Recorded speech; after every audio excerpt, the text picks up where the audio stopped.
Good afternoon. Welcome to the Q.A.C. team podcast. How are you? I'm doing great. How about yourself? I'm hanging in there, doing good. It's a little cold here in Maryland. How about there? Same. It's been getting down to 20. I think right now it is 8. It's 8 degrees outside. Yeah, Uh, it was 7 degrees here earlier. It's around 20 now. oh no, wait, that's Celsius. Okay, never mind. It's 46.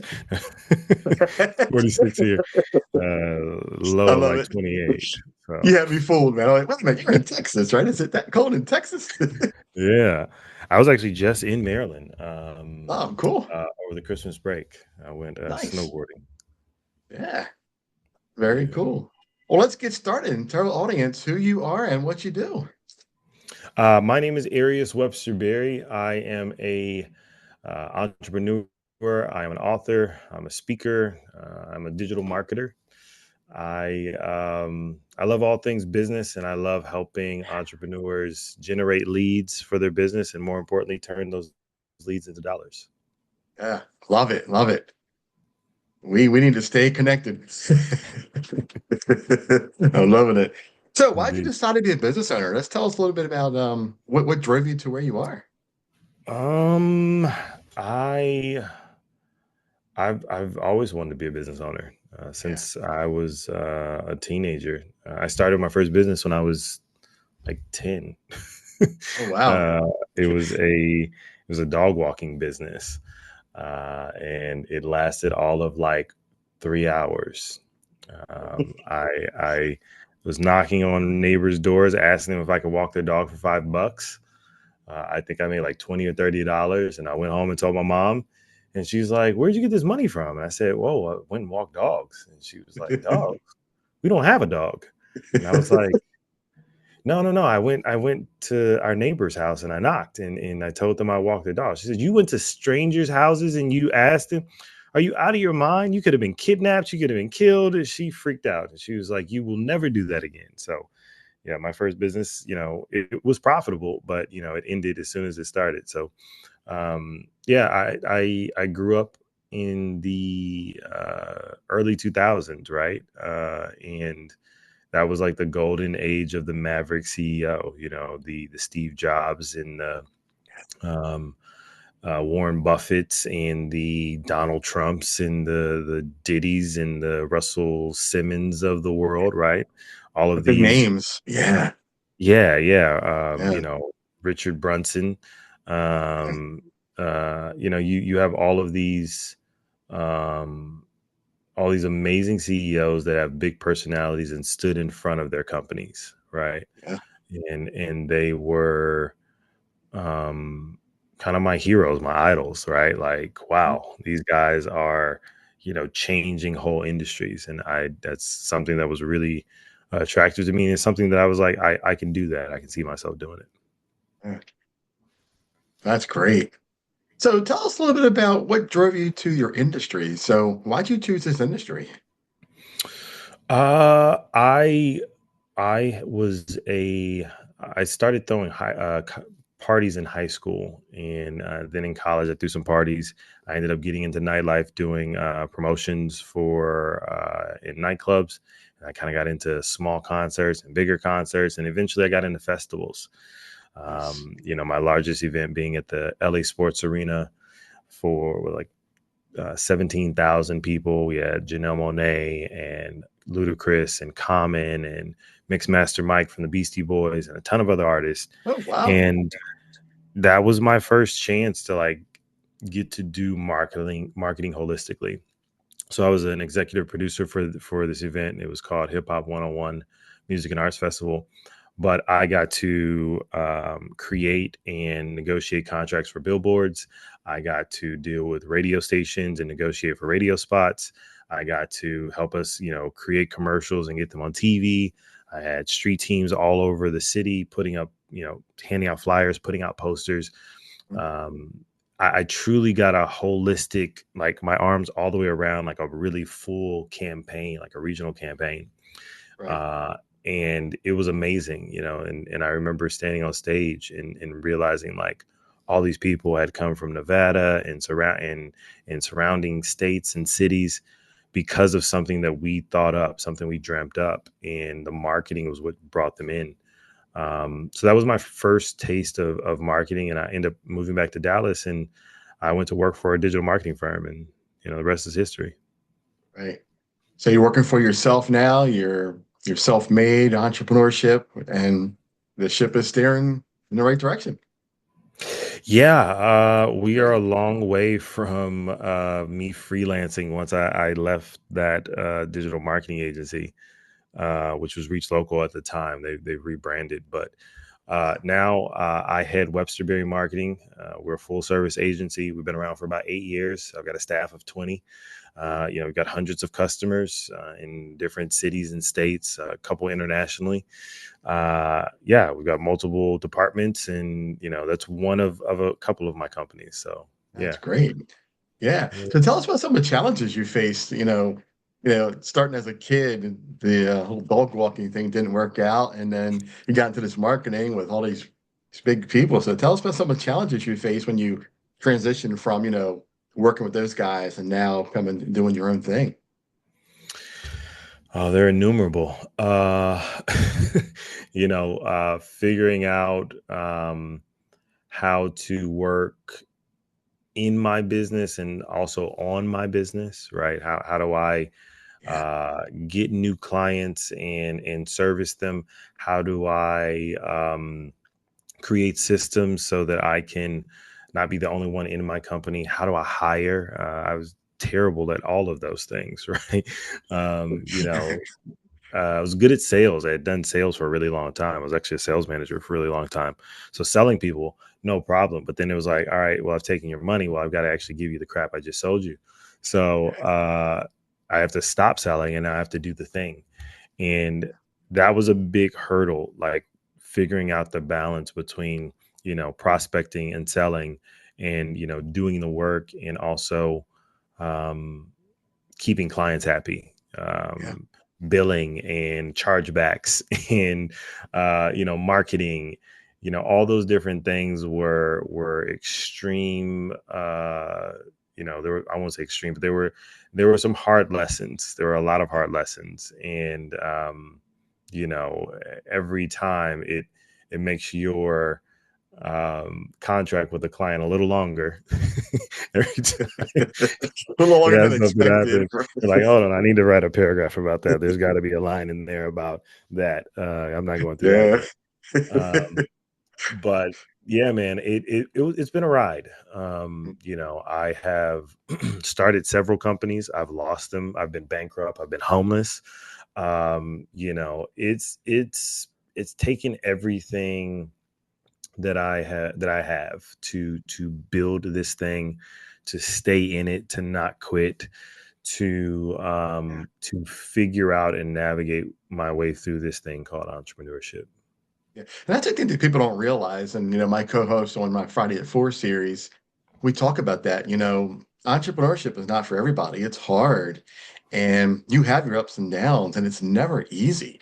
You are going to go through, a lot of tough times trying to build something that you love.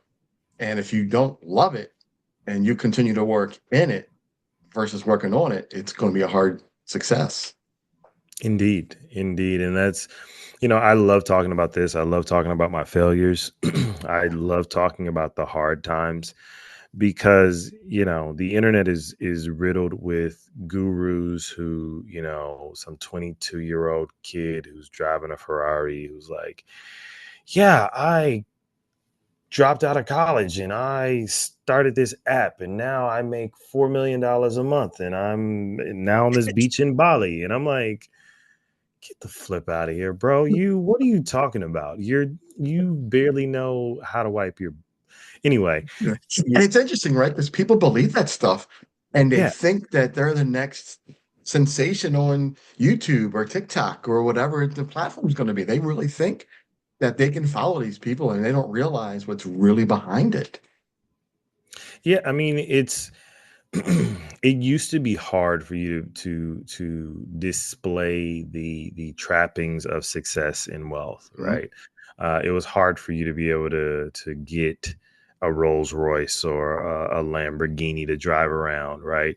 It even costs more for you to get someone to tape it and edit it and get it in a format where other people could see it. Yeah.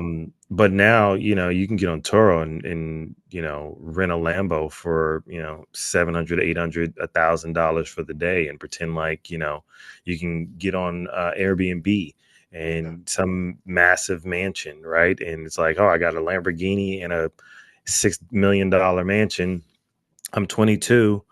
I'm the Look at man. me. Yeah. Yeah. Look at me. And people are Yeah. like, oh, wow, this guy's lifestyle is crazy. He must be doing something right. Right.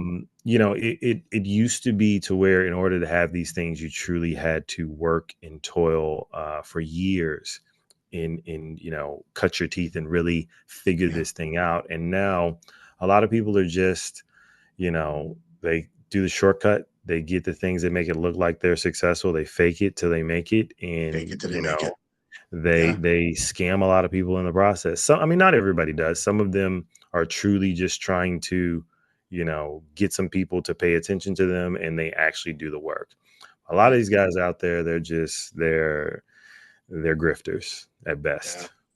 Yeah. So let's go ahead and talk a little bit about the services that you offer, so we can, talk a little bit about, the things that you do and the grind, the daily grind that you do every day that makes you successful. Yeah. Again, I've got multiple companies, but my main business is the agency Websterberry Marketing. So like I said, we're full service. So we have one of our biggest products that we've just recently launched is Social Authority. So it's a blend of public relations and social media management. So we help our clients get on TV and radio. We help them get articles published in newspapers and magazines.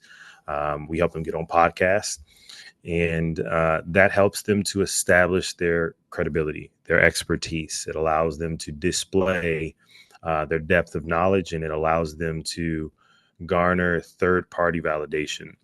So, Mm. you having a article in Forbes, or having an editorial written about you in the San Francisco Post, or Texas Daily or something like that, or going on Good Morning America.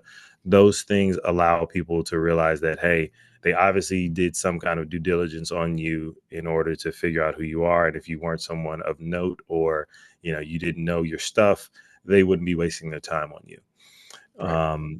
So Yeah. we help them do that. In On the video side, we take a lot of it. We take it, cut it, edit it, and we publish it to your social media.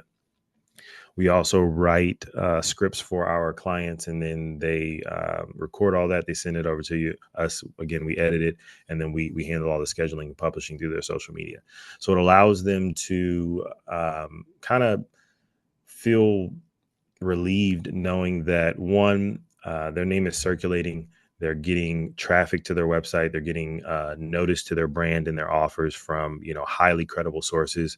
But also that the social media side of this thing, like, most people don't do social media because they don't know what to publish, what to say, what should I talk about. We kind of take all that guesswork out. Hey, just stand here, say this, and we'll do the rest. Nice.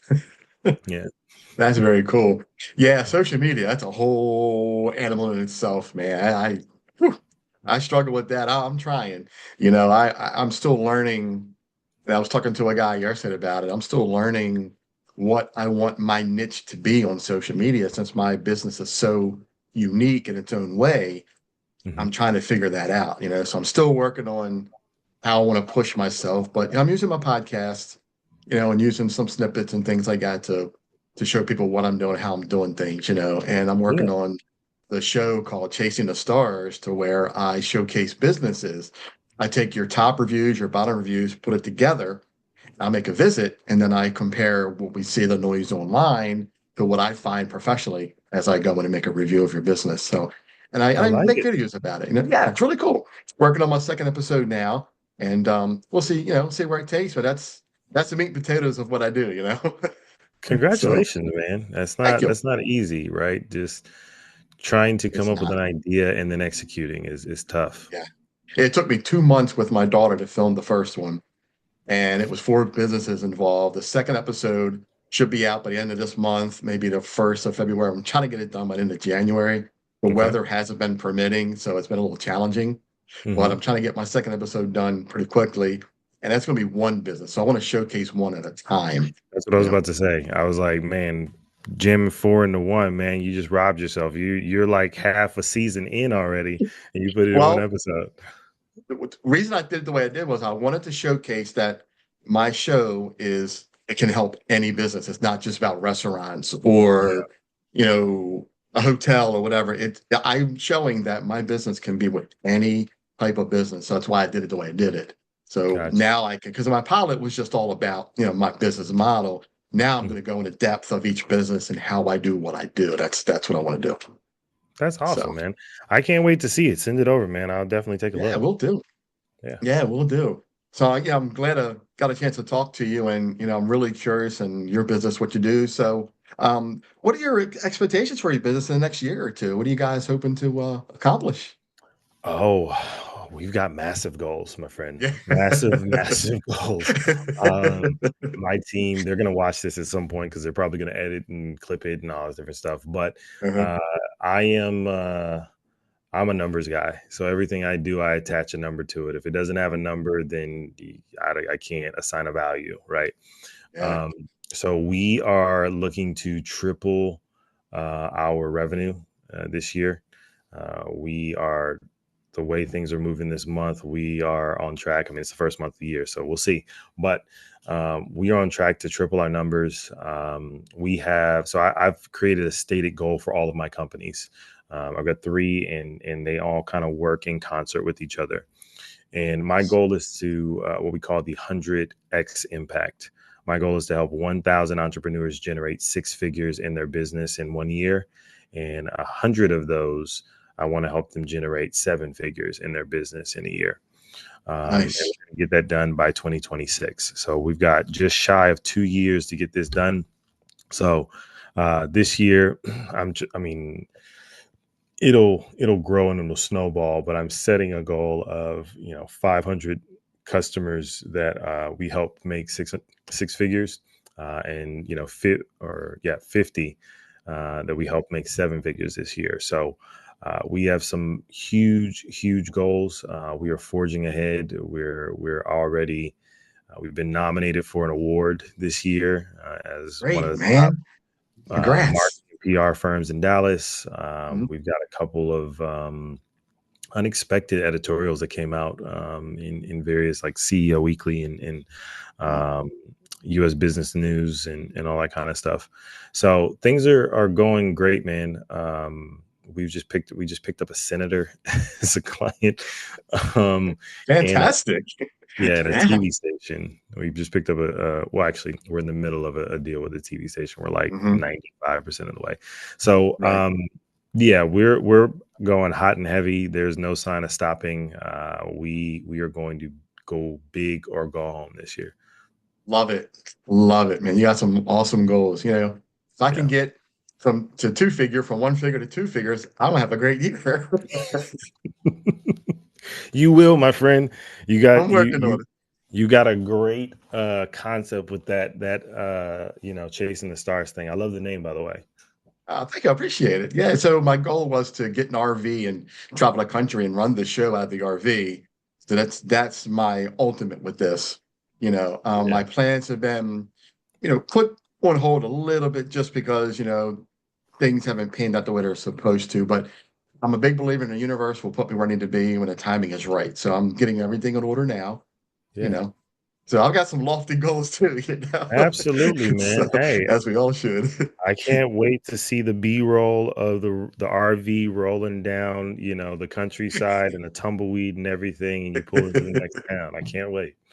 I'll be rolling into Texas. Say, where you at, Hey, Arias? Let's go, man. hey, man, seriously, look me up. I know all Yeah. the best barbecue spots. So, Oh man, see, now you're talking my language, right? We can hook up, we can do businesses, we can get them on an yeah, interview and record out. That's what I want to do. You know, absolutely. we're talking exactly what I want to do. Yeah, You yeah, know, yeah, yeah. yeah, I'll cameo. yeah. Here you Yeah. go. I love it.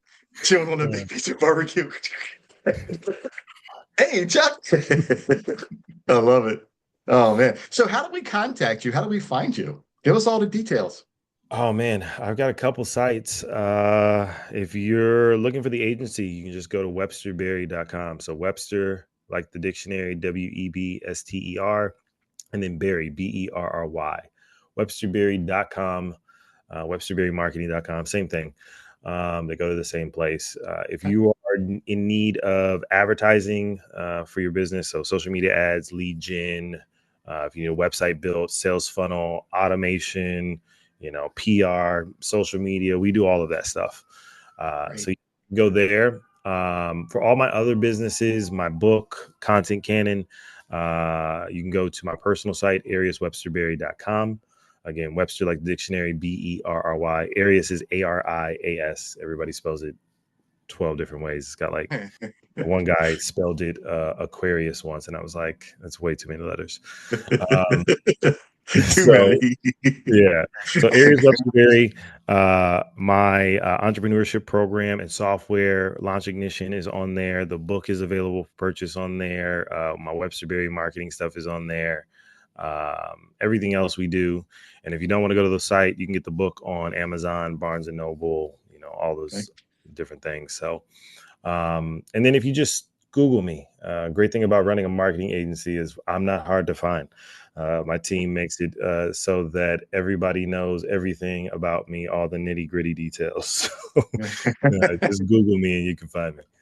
That's fantastic. Yeah, I guess what I'll do, I'll send you an email and you can send me some links that I'll put in the show notes for us when I edit and upload the podcast for us, and we can put some links in there for you as well. How's that? Yeah, yeah, So people absolutely. can And find you. Yeah. you can CC Meg Jokey,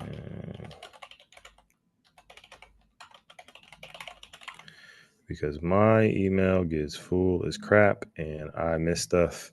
And they're always like, I go to meetings for them to tell me what I need to look at in my email. So, Yeah. did you see the email? I did not. Am I I did supposed to not. see the email? Yes, it's important. Can you pull it up? Yes, I can. Oh, that is important. Okay, yes, I will get that to you right now. Absolutely. Yeah. Yeah. Love it. Man, So, Arias, it's been a pleasure having you on my podcast, man. It's been a great interview. yeah, Let's keep in touch, man. I'm gonna follow up with you. Like I said, we'll get those links and get those things up. And I wanna personally talk to you and connect and see what we can do to help each other. yeah, Love man. what you do, man. Let me shoot you the number. Let me shoot you. Is it? Yeah. What's the number? 98. Nope. No. Yep. 817-918-8118. Yep. Okay. Would you shoot me an email with that? Yeah, I can see it in an email. It's in the chat. Oh, it's in the chat. Okay, I don't even have my chat Yeah. open. I'm sorry. I see it there. Yeah, I keep everything closed. Like my screen is nice and pretty and neat. I got it. There it is. I see it. Awesome. All Yeah, man. right. Shoot me a text, and I'll respond. And yeah, man. See, I'm serious about if you're coming in town, man. Let me know. We're in Dallas, and it's a great city. People don't talk a lot about Dallas, but it Yeah. really is a great city, man. I don't know if you've ever been, but it's huge, huge Hmm. city. It's like between Dallas and Fort Worth, I think it's something like 7 million people in the Yeah. city. So my first go around back in 2008 to 2012, I ran a mystery shopping company, and I got to go to Vegas for a business conference, which was so cool. It was my second time flying, second time out of my home state of Maryland. It was awesome, and I had a great time. Not the Yeah. closest I came to Dallas, but Vegas was a trip, man. It was a lot of fun. I learned a lot. Oh, So Vegas is one is Vegas. I've been to Vegas. Vegas. Oh God, I've been to. I should be ashamed of this, but I have been to Vegas 78 times. Wow, impressive. Yeah, I used to live in San Diego, so Okay. it's like a 4 hour Quick drive. trip. Yeah, Yeah, quick trip. Yeah. um, so I used to Yep. go all the time. Vegas is one of those towns where it doesn't matter what type of person you are, whatever you're into, you will find something that strikes your fancy in Vegas, Yep, that is true. good or bad. Yep, good, bad, or indifferent, right? Absolutely, Because absolutely. what happens in Vegas stays in Vegas. Well, you hope so, as long as you don't catch You something hope you so, can't get right? back. So, Yeah, I've learned to stay very clean, very quiet, keep to myself. absolutely. I want to do my thing, and I want to be professional and famous on the good side, not on the bad side. You are one TikTok away from being on the bad side. So, Isn't that the truth? Arias, love it, man. It's been a lot of fun. A pleasure having you come on, and we'll keep in touch, man. thanks for having me, Charles. Absolutely. My honor to have you come on and interview with me. Appreciate you. Likewise. Take care. Have a great day. You too. Bye-bye. Thanks. You've been listening to the Q.A.C. Team podcast with your host, Charles Luttrell. Connect with us on the web at QACteam.com, TikTok at Q.A.C. Team, Facebook and Instagram at QAC.team. Thanks for your support.